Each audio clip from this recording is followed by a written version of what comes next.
Et donc, c'est ça, pas de changement de régime. Maintenant, je voulais juste, comme, encore une fois, revenir sur ce qu'on disait la dernière fois. L'étrange, on va terminer avec ça, donc, l'étrange théorie de la trahison interne qui, selon moi, ne tient pas la route.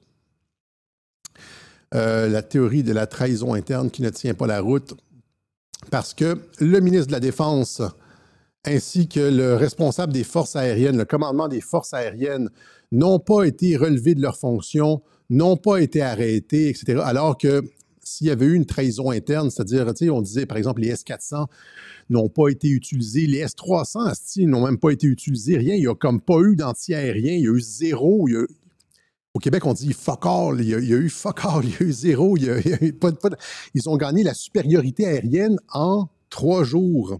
Imaginez ça. Hein?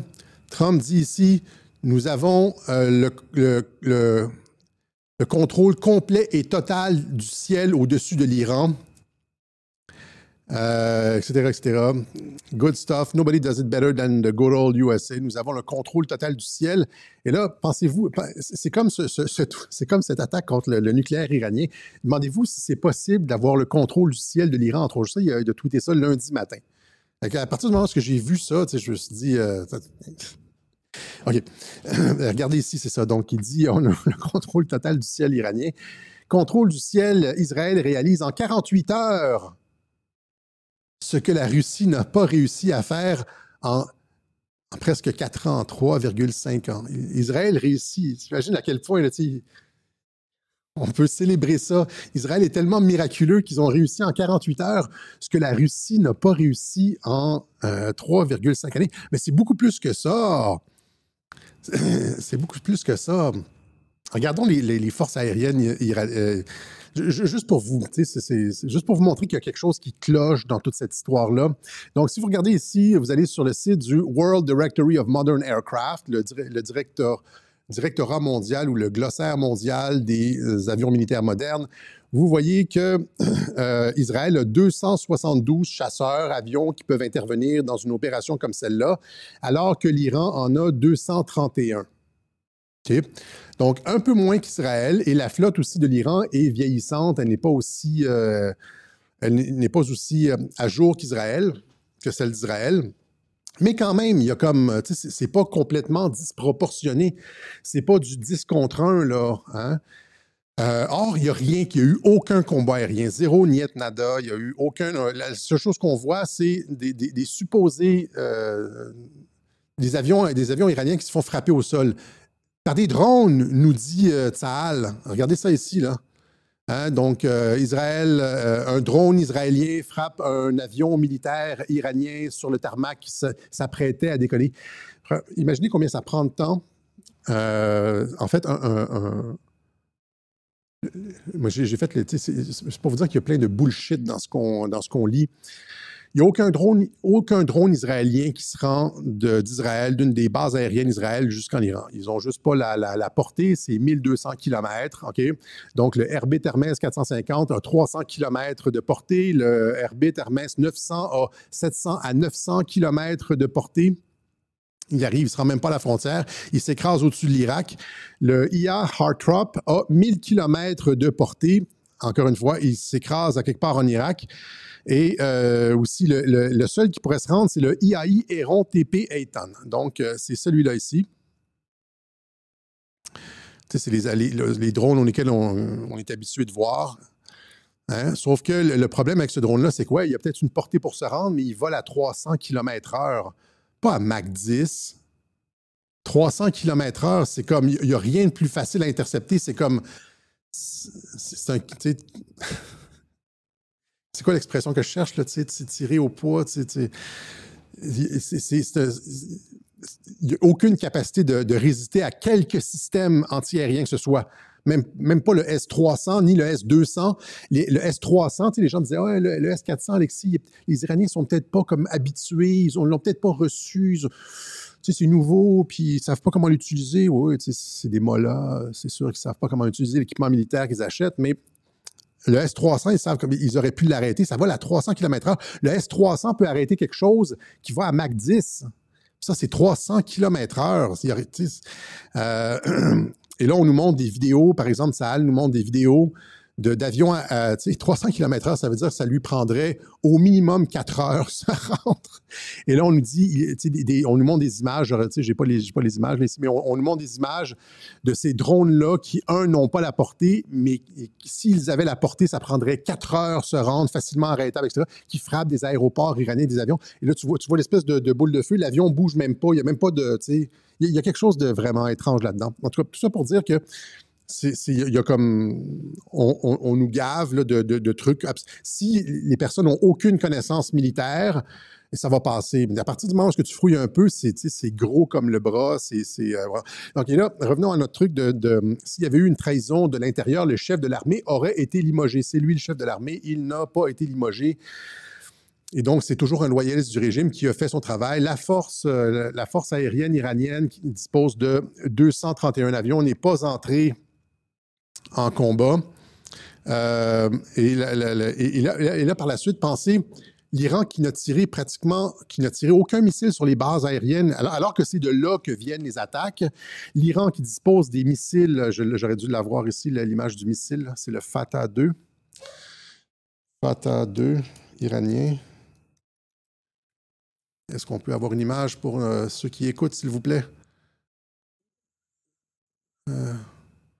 Vite, je ne vais pas vous faire attendre, mais c'est comme... c'est des missiles hypersoniques. Voilà, ici.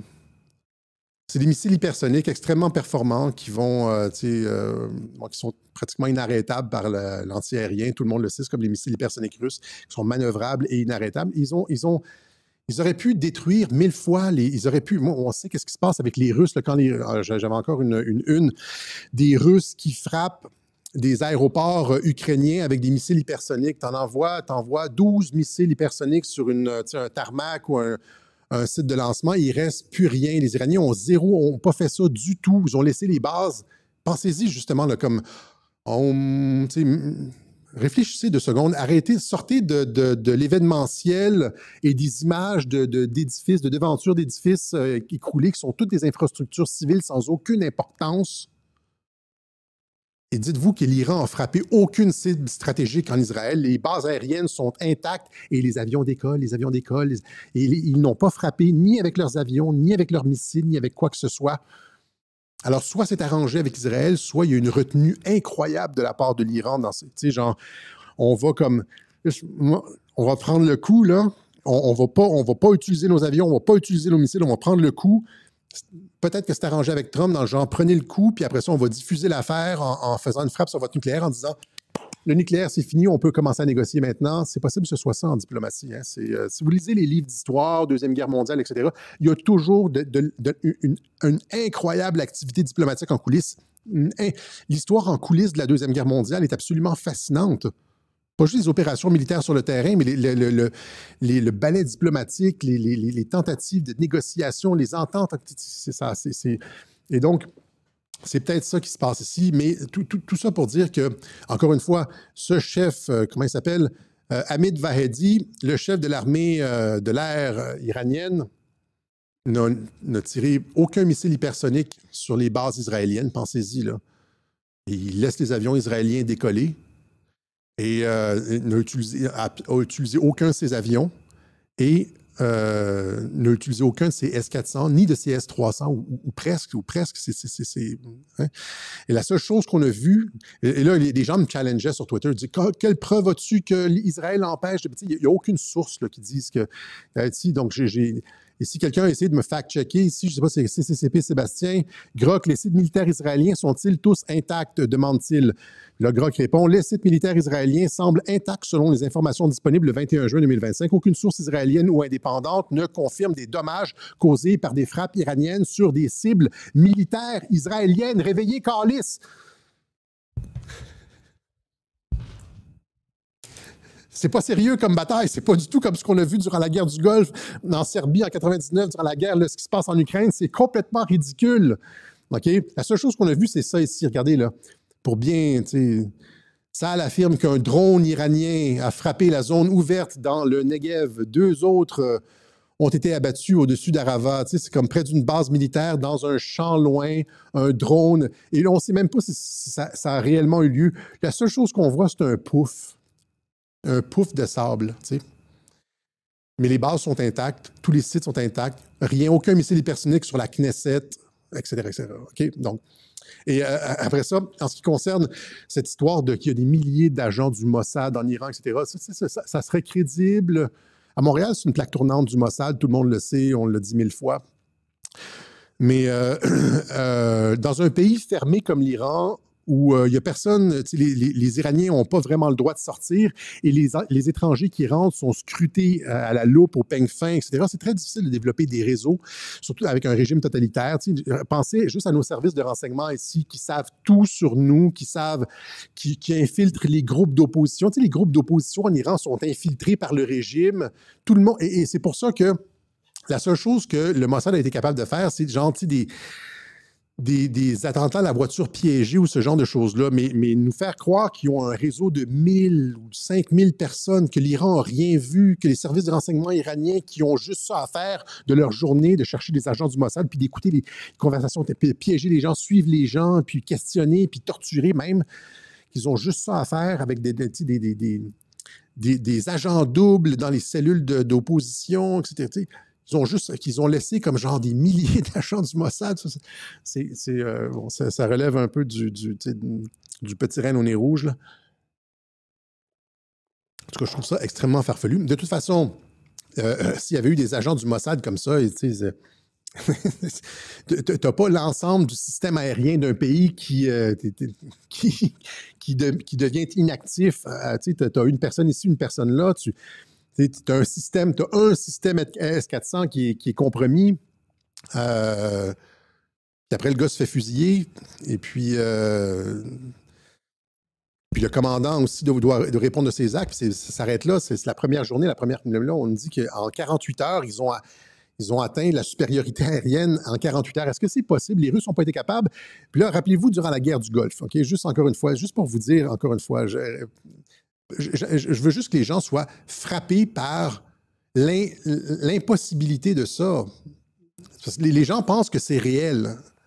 Et donc, en 1991, lors de la guerre du Golfe, l'Irak a envahi le Koweït et là, tout d'un coup, ils ont reçu la permission des États-Unis. L'ambassadeur américain en Irak a rencontré les responsables iraniens. Ils leur ont donné la permission de rentrer en disant, j'ai vu le reportage de Fifth Estate avec les documents à l'appui qui disaient que l'ambassadeur avait dit « Nous n'interviendrons pas dans les affaires interarabes ». Et donc, c'est le feu vert à Saddam Hussein, qui était l'allié des États-Unis à l'époque. Il est rentré au Koweït pour prendre le pétrole, etc. À partir de ce moment-là, George Bush, le père, a dit c'est une agression, il s'est retourné. Puis là, tout d'un coup, c'était comme une agression internationale, etc. Saddam Hussein a dit, 2 jours après, OK, je quitte le Koweït sans aucune condition. Il voulait retirer ses troupes du Koweït. George Bush a dit non, tu dois laisser tout ton matériel militaire en arrière. Il y avait la garde républicaine, il y avait tous ses meilleurs tanks, etc. Et donc, il a dit non. Et c'est comme ça que la première guerre du Golfe a eu lieu. Saddam Hussein a été piégé par les États-Unis. Saddam Hussein était l'allié des États-Unis. Il a été piégé par les États-Unis.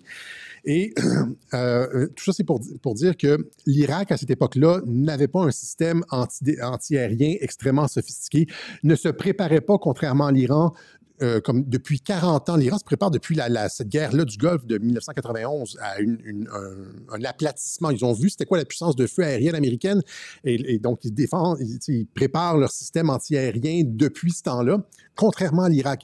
Mais même à ça, avec la plus grosse puissance de feu aérienne assemblée depuis la Deuxième Guerre mondiale, 3000 avions au total. Rappelez-vous, qu'est-ce que c'est? Ceux qui étaient là? Ceux qui ont mon âge, à peu près. Rappelez-vous la quantité d'avions qui ont été assemblés dans le Golfe, dans tous les pays du Golfe, les porte-avions qui étaient là, etc. C'était la plus grande puissance de feu aérienne assemblée depuis la Deuxième Guerre mondiale. La campagne aérienne impliquait juste un petit peu moins de 2800 avions au total. 2800, pas 271 comme Israël, là. 2800 avions en provenance de 11 pays avec des bases à proximité, alors qu'Israël doit faire 1200 km au-dessus de l'Irak pour faire ses bombardements. et qu'ils n'ont pas beaucoup d'avions pour le ravitaillement je pense qu'ils ont 6 ou 7 avions de ravitaillement en plein vol. Ça limite complètement ta capacité de sortie. D'autant plus que tu dois garder des avions sur le territoire pour tes opérations contre le Hezbollah, contre le Hamas, etc. Tu ne peux pas envoyer tous tes avions, alors que les 3000 avions de la coalition étaient entièrement engagés pour la destruction de l'anti-aérien, de la supériorité aérienne en Irak durant la guerre du Golfe. Et ça leur a pris... ils ont acquis la supériorité aérienne en 3 jours avec tout ça et le contrôle total en 11 jours. En 11 jours, avec 3000 avions de 11 pays, avec des bases à proximité, etc. Alors que le tweet de Trump nous dit, hein, en 2 jours, Israël réussit en 48 heures ce que la Russie n'a pas réussi à faire c'est ça, contre un pays qui se prépare à ça, contrairement à l'Irak qui se prépare à ça. Et qu'est-ce qu'on a vu en Irak? Rappelez-vous, encore une fois, ceux qui étaient là durant la première guerre du Golfe, c'est quoi, Desert Storm ou Desert Shield, je ne me rappelle plus c'est quoi. Hein? Rappelez-vous comment c'était Bagdad. Il y a un pilote qui a dit, là, genre en entrevue, il disait c'est comme un arbre de Noël. Il y avait de l'anti-aérien partout comme ça. Là,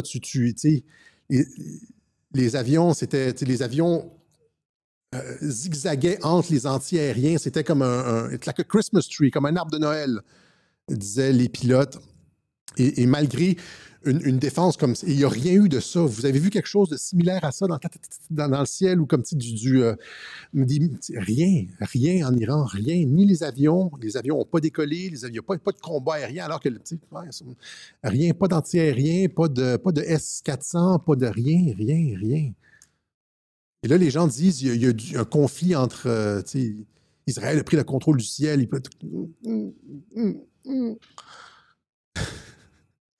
Alors que ça a pris 11 jours pour ce qu'ils viennent de faire en 48 heures à 1200 km de distance avec une force 10 fois moins grande. Ça leur a pris 48 heures. Ce que les autres n'ont pas été capables de faire en 11 jours, ont été capables de faire en 11 jours contre un pays bien préparé. OK. On va arrêter de niaiser. Là, il y a quelque chose. Okay.